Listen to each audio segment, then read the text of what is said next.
Hey, you know, with the home ownership rate for the 35 and under crowd at a 22-year low and loans harder to get than ever, many parents think about helping their kids buy a home. Maybe you're one of them watching right now. Here with everything you need to know about that is lifestyle lawyer Shari O. You know, it seems normal, at least for folks who can afford it. You help your kids with at least the down payment for their first home. Is that common? It must be, because we get a boatload of emails from viewers asking about this. Okay. And about a quarter of kids who buy homes, their first-time homes, are actually helped in some way or another to do that, and most often it's their parents who are helping them. The most common ways, Mike, are either helping with the down payment, co-signing on the loan, or actually helping with the entire purchase price for folks who can afford to do that. Okay. But you know, there are special financial considerations, Right. but also psychological, because you're talking about sort of an inter-family business transaction. Yeah. Explanations other than they just want them out of their house. Okay, no, but honestly, Yours are little. You're not supposed to be saying that yet. What kind of financial considerations do the parents really need to think about before they jump in feet first in that? Sure. Well, the biggest that applies here is the IRS gift tax. So you're allowed, you and your spouse are each allowed to give your children and even your children's spouse up to $14,000 a year. So that's $56,000 as a down payment or to help buy the home.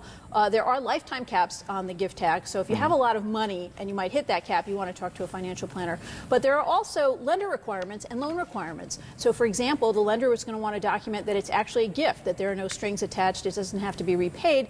Oftentimes it makes sense to transfer the money into your kid's account long before they actually buy the house. So you may want to talk to you know, the loan officer about that. Also, the IRS is going to impute interest. So even if you're not charging your kid interest, you're going to pay income tax on the minimum market rate interest at that time. And last is, you know, there's always a likelihood that your child may default. So you want to think through what's going to happen if they don't pay. Or first of all, you'll have to step in and make those payments. You need to be able to afford it. It may mess up your credit. But also, as far as the relationship with you and your child, are you going to take over the house? Are you going to sell the house? What's going to be the consequence? It kind of leads to my next question. I mean, this is, in most times, the biggest financial decision someone's going to make in their life, the mortgage. So what are the emotional considerations parents really need to take a look at before they do that? Well, you know, we talk often about the life lessons. And hopefully just because your kids are adult kids, the lessons don't stop. And this is a biggie. So this is going to send a lot of messages if you just hand over money, a gift rather than a loan that they have to pay. And what type of messages do you want to send? What type of precedent do you want to set? So the next time your kid needs a lot of money,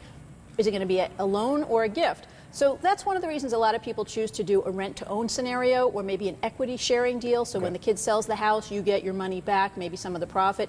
The other biggie is siblings. So you're setting a precedent for, with your oldest child presumably, how you're going to handle the others and their expectations. And spouses, because you may want to give money to your child, but if they get divorced or they break up with their girlfriend or boyfriend, how do you want to handle that, and was that a gift? All of this has to be documented, and I suggest that people document this before their kids start shopping for the home so that there are no disappointments.